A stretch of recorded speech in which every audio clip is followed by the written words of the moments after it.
welcome back to washing off that self-tanner that has now made you orange. Well, you were going for bronze, but now you're about the shade of an Oompa Loompa. So how do you scrub this off? Start with a loofah and some apple cider vinegar. Pour and scrub and just let it burn. Then soak yourself in a bath of dry rice and let the dyes just drain out. Just kidding. I feel like your solution to most things is apple cider vinegar. Apple cider vinegar. Don't you know? It cures everything. I hear that all the time. I don't really know. I bought some, but it really hasn't solved all my problems yet. So we'll see. Oh, man. I'm sure that was like one of the things that they ran out of at like Costco, along with toilet paper and paper towels. Yeah. Yeah. Because it can be like a cleaning product too. Mm-hmm. So yeah, it's probably all gone now. Yeah. Well, my name is Laurie. I'm here with the beautiful Cindy SB. Hey. Hey. We are damsels getting deep. We didn't say it at the same time because I can't. There's a reason for that. It's because we're doing this over Zencaster, and every time we say something at the same time, it just turns to mush. Yeah, for some reason. I can't look at you in the eyes and time it out. Yeah. We also can't have that visual communication to synchronize. So, yeah, we are still working remotely. We are each in our respective houses trying to social distance. So, doing things a little differently, but still excited that I can podcast with you someday. I know, me too. Our last episode was a little bit ago, but we're going to get her done today. Getting it done. Yeah. We were talking about Carole Baskin, Cindy and I, and the Tiger King, and the theme of today's episode is kind of based on that, and it's going to be about working with animals. And our damsels of the week are women working in the animal realm. So we're excited for that. Yes. Do you want to go first, Laurie? Sure, yeah, because Carole Baskin, she's very entertaining. I think she's trying to do good for the animals, but the whole killing, I'm pretty sure she killed her husband. Same. So yeah, she's not my damsel of the week because I don't know if that's not very role model-ish to kill your husband. So no, it's not. But I do have a damsel of the week that is super cool and totally role model-y. Good. Yes, you can totally look up to her. As far as I know, she hasn't killed any husbands. So her name is Dr. Krithi Karanth. She is the chief conservation scientist at the Center for Wildlife Studies. She's also an adjunct faculty member at Duke University and India's National Center for Biological Sciences. So she was born in India in 1979. Her dad was a conservationist, and her grandfather also worked in a similar field. So she comes from a line of people working with animals and for animals. Very cool. So yeah, so she grew up in India. She's in an interview, she said she was watching tigers from before she was 2 years old, tracking them by the time she was 8 years old. Yeah, she spent a lot of time outdoors around these animals and just kind of got this love of the animals and being outdoors and being able to see that. So she ended up going to the United States for college. She got her bachelor's degree in Florida, master's degree from Yale, nice. PhD from Duke, wow, and postdoc from Columbia. What? Yeah, Dang. So Ivy League, check. Yeah, and all in environmental science and policy. So very well educated woman. Mm-hmm. She took all this knowledge, and how she's using that is she's conducting large-scale studies assessing the patterns of species distributions, extinctions, impacts of wildlife tourism, land use change, and understanding human and wildlife interactions. Mm. And one thing that I thought was cool about her is, so she's implementing these policy changes and these studies, but she's really trying to do it as, especially in her home country of India, as she's connecting to the locals and finding something that's going to work for the local people as well as for the animals. So one thing that she was doing is she's created this program with some technology startup intel that if somebody is in a rural community around some of these big animals, and let's say their goat is killed by a tiger, they can call this number and get someone to come in to take a look at it within a few hours, and then will compensate them for that loss.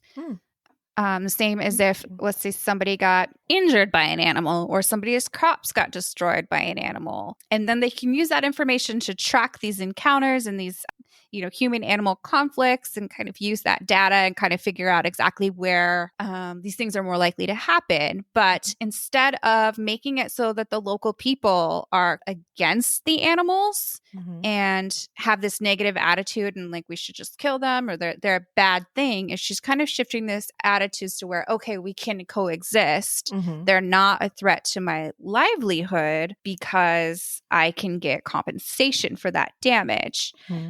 She's also field testing predator-proof sheds and alternate crops and fences. And then she's studying volunteer relocation, which is where some of the local people in these rural areas who are in land that is protected for these endangered species, they are offered cash incentives as well as education, better healthcare, different incentives socially as well to leave that area and move further into like cities or suburbs and stuff like that. And so that would leave more area for territory for these large roaming animals such as elephants and tigers.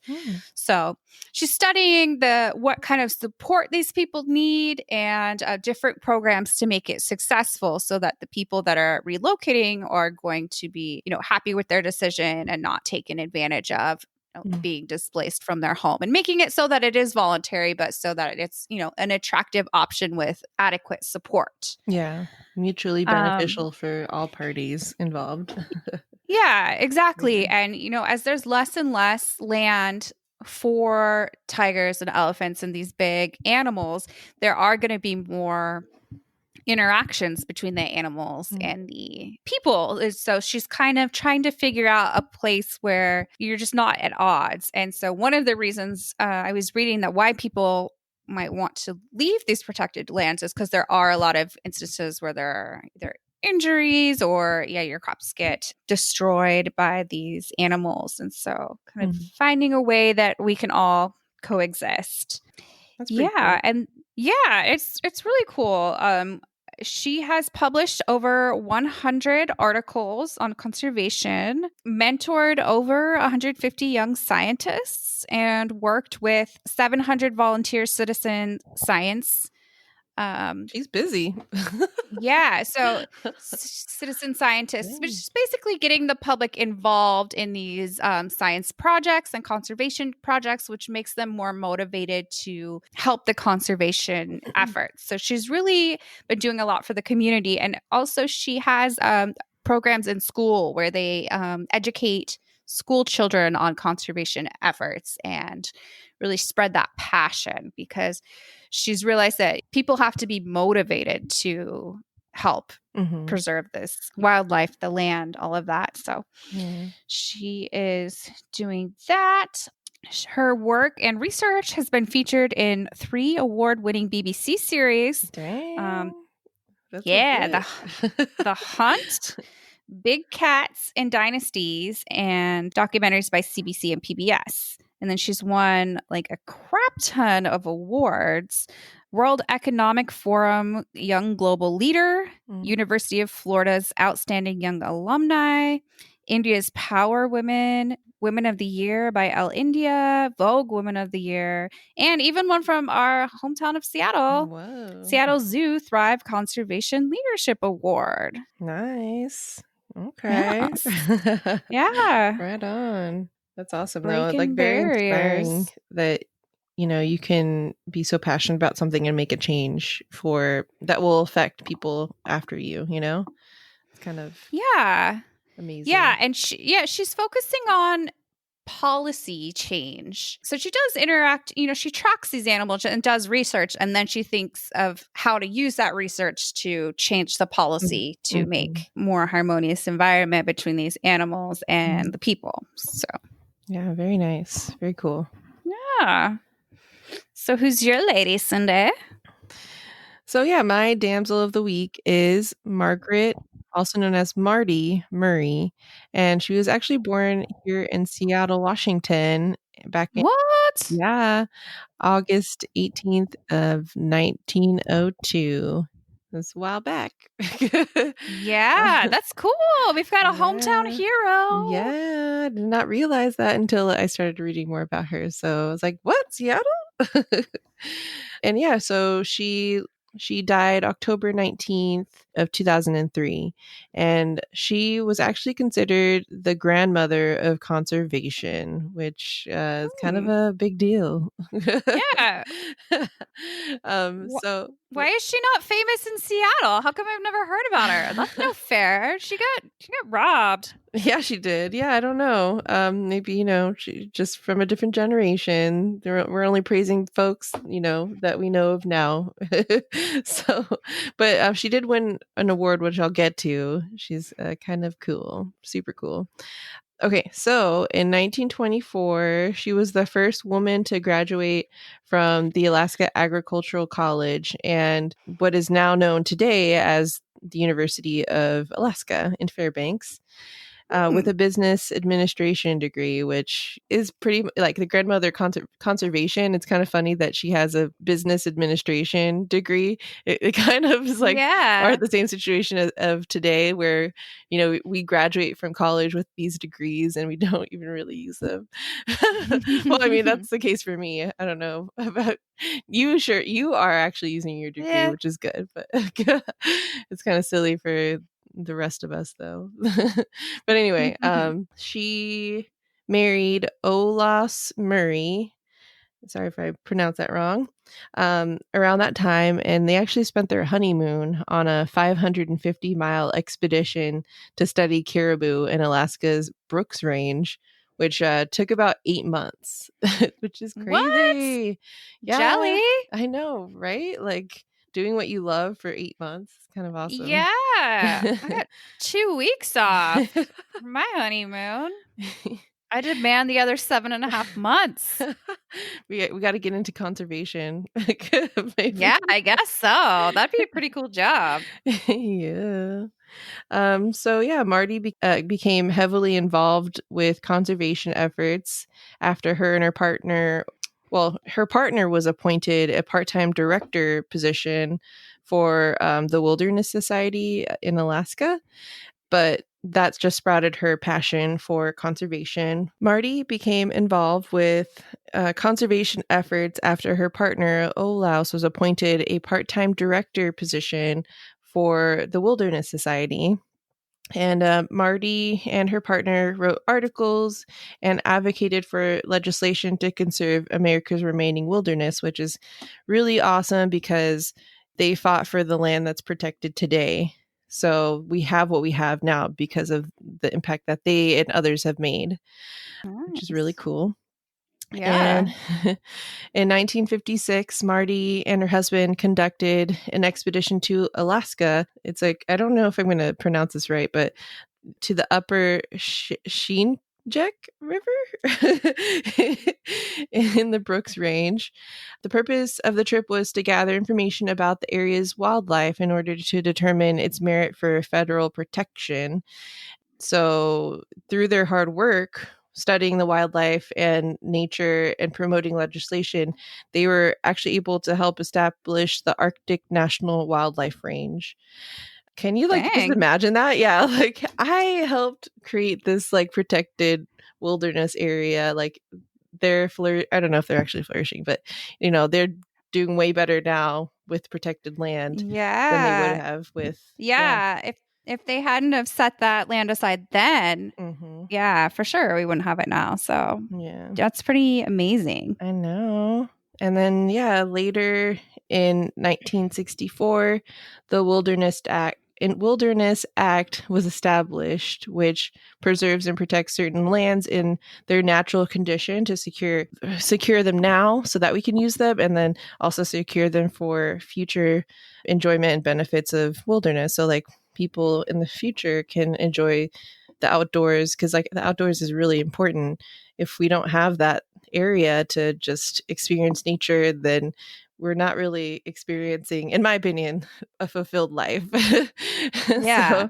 So really important that we conserve those areas for future use. The Wilderness Act, though, was something that her and her husband worked really hard to put to paper, and he actually died 2 months before it was actually established, which is really sad that he couldn't see his work. Oh.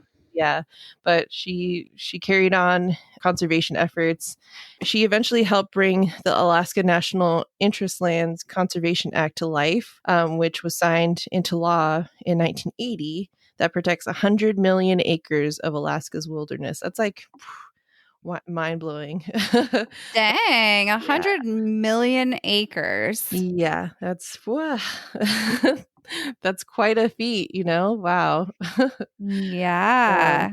super awesome. And she was actually later rewarded with the Presidential Medal of Freedom by US President Bill Clinton, which this medal is given to individuals that have made an especially memorable contribution to the security or like national interests of the United States. So it's like a really big thing, a big achievement. Like I can't imagine myself winning something like that. That's like, wow, that's so cool. It's like what do I need to do with Yeah. my time now to contribute to the Yeah. world, you know? How do I get one of those Yeah, babies? come on. I want that under my belt. Yeah. That's pretty cool. What a badass, Marty. I know, right? Way to go. And, I'm sorry, I was just gonna say I'm glad I was able to finish that all the way through this time around. You did it. Way to hang in there, Cindy. Poor My Cindy, bad. just as she was on a roll, then the internet would kick her off and she'd have to start all over again. Yeah. She got it. Woo! It doesn't help either that it's like thundering outside. My Yeah. lights flickered a little bit. Oh gosh. Yeah. So, yeah, the forces are working against you, but you're persevering. So, I Yeah. appreciate it. Oh I wrote man. a couple of mini lists. Number one mini list is ways to be nice to animals. My Aw. number, yeah, gotta be nice to the animals. Number one, don't declaw your cats. Give them the tools to defend themselves. Just like my little indoor kitty just escaped a couple days ago. We don't know Aw. how, but it was nice that she was up to date on her shots and has her claws just in case she came upon anything dangerous. Number two, make a lifetime commitment to your pet. Make Aw. sure that it's something that you can take care of until death do you part. Because Absolutely. otherwise there's a lot of animals that get abandoned at the shelter, and trying to make sure that you've thought things through so that you don't have to do that to another animal is going to be in the best interest of the animal for sure. That's a good thing to put on your list, but it's kind of sad too that you even have to put that on your list, you know? But it's like a thing. Ugh, it's Yeah, sad. and I get it. People move and Mm-hmm. stuff happens, but really, really try to make sure that you're going to be able to take care of this animal. Yeah. Sometimes cats live to be like 20 years, Yeah. so you Yep. gotta you gotta think about it. It's like almost like having a kid, so gotta My be ready. My cousin Gio is actually fostering 2 kittens, and she's like, if 2 of them is too much, she's like, I might give one to you. And Aww. my brother's like, no, we already have 2 cats here. But I'm like, but they're your guys's, they're not my cat. Yeah. And he looked at a picture of it, and he's like, oh, he's like, I'd be okay. Oh, you're gonna get another cat. We'll see But though. yeah. She might love them both. So Yeah, fostering's great. That's how I got introduced to my kitties. I was a foster fail. Couldn't give um, them back. oh, Um, But it ties into my number 3 rule. Try to go with rescue pets if at all possible. Yep. There are so many animals in the shelters and, animals that end up being put down because they can't find homes. And so really try to support those rescues as opposed to breeders that, might not be breeding animals in good conditions or might be inbreeding the animals.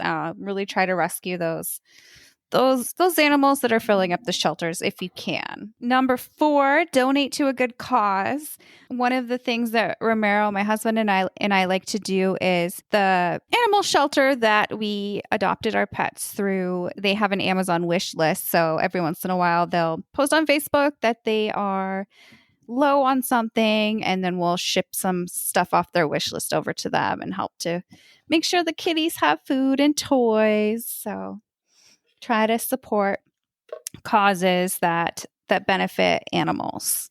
That's good. That's really good. Sorry, I got distracted because there's like an ant crawling on me. You can't kill the ant in our Be Nice to Animals episode. No, I didn't kill it. It's in a cup right now. So. All right. That's acceptable for now. Okay. It's a catch and a release situation. Okay. Yeah. Number 5, choose cruelty-free cosmetics. Try to stay away from stuff that has been tested on lab animals. Anything that could have been avoided. I know Pacifica is a brand that I really like. They are cruelty-free, as well as Thrive Cosmetics. So trying to look for that little cruelty-free symbol on your cosmetics. And I haven't actually noticed, I'm not too aware of that, so I'll be more vigilant about that when shopping for shampoo. Well, it's going to be a while because I don't have any hair. You don't need shampoo for a while. But for like face soap and moisturizer, stuff like that, it's surprising the stuff that doesn't have cruelty-free certification. So just kind of be mindful of that. Be nice to the lab animals. Yeah. Certain things they can understand, like testing for cancer treatments and stuff like that on lab animals. Like I have more understanding than something that's like a lipstick. So yeah. And then my top 5 tourism fails regarding animals, and I know I'm guilty of one of these. At least. But number 1, riding on elephants, because they are often kept in poor conditions and hit and poked with metal spurs. So if you go to Thailand, just stop that. Number 2, selfies with baby tigers. Tiger King kind of speaks to that. Yeah, about how the tigers are only useful for a few weeks and then they get too old and then cost a lot to feed them. So a lot of them are killed or abandoned. So sad, yeah. And they're taken from their mother really young. So don't support that. Yeah, don't do it. As I was reading with my Damsel of the Week, is they're really meant to range over a very, very large amount of land. So being in a cage is especially difficult for big animals like tigers. Number 3, bullfighting. If you happen to be in Spain, just don't watch it because they really get gored. Oh, no. And it's sad. The one that I'm guilty of is swimming with dolphins in tanks. I did that in Mexico, and then later I realized like how rough it is. Like dolphins too. I mean, they're supposed to be in the open water, and just to be stuck in a tank and made to be like hanging out with humans all the time. It's just, it's a hard life. So I do regret that. But now you know, right? So yeah, now I know, and I can try to be more mindful and not do that. And I think a lot of people, they're not trying to be malicious towards animals. They like animals. I think it's just getting that awareness of what cost these things are coming at. Yeah, exactly. But yeah, swimming with the dolphins though in Hawaii, that was so beautiful for me. Like going to be in my memory bank forever. Yeah, that was cool. Cindy and I, when we were in Hawaii, we got to snorkel with some dolphins that were wild and not stuck in a tank. And after you see that, you see them just swimming free and jumping and showing off and playing and just being with all their friends in this big pod. It's like nothing in the tank's ever going to compare to that. Oh, absolutely not. And then that big ass shark too. Yeah, we saw a shark. And I really liked the way that our tour company handled the dolphins and the shark and the other wildlife. And they were local people and very respectful of the animals. And they said, get out of their way, give them space. We don't want to traumatize them. We're just going to let them go by. And we're not going to trap them so we can look at them longer or anything like that. And we're not going to get too close to the shark. We're just going to let them do their thing. And so I thought that was a good way to do it. And same. Yeah. The local people, they have an interest in, keeping the animals there, keeping everything well. So I did respect how they handled that. And it was, worlds away from the dolphin in a tank experience. The number 5 thing is circuses that use animals. And I think my parents took me to those as a kid. And I don't think they're as common anymore, but anything that's like riding on an elephant, they're probably using their little poker and their rod to spur them on and different things like that. Performing monkeys, all that stuff they're basically animal slaves, and they need to be in their natural habitat or in a refuge, Yeah. And, it's always cute to see animals, but really it's coming at such a hurt to the animals that it's just not worth it for our entertainment for them to live their life of suffering. Exactly.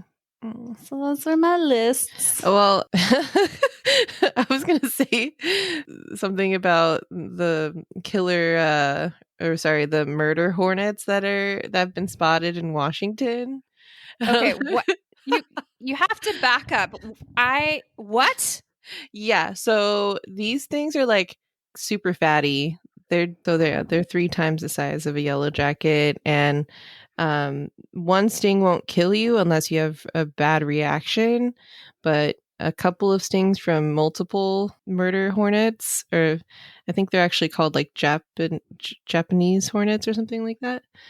But yeah, I was reading an article on it, and they were saying that you should report, if you see any, report them so that they can track down the nest and kill them, because because they're evasive. So what they'll do is, they're not from here. So what they're capable of doing is completely decimating a honeybee hive within like 3 hours, I think it is what it said. And they'll kill the entire population of honeybees and feed them to their larvae. And then, oh my gosh! Yeah. So you should. Yeah, they're freaking 2 inches. They're huge. So I don't want those things around and potentially sting me. Be nice to animals, but not murder hornets. You can be mean to those. Yeah. Well, especially right now in Washington. So if you see any, report them so that they don't take over.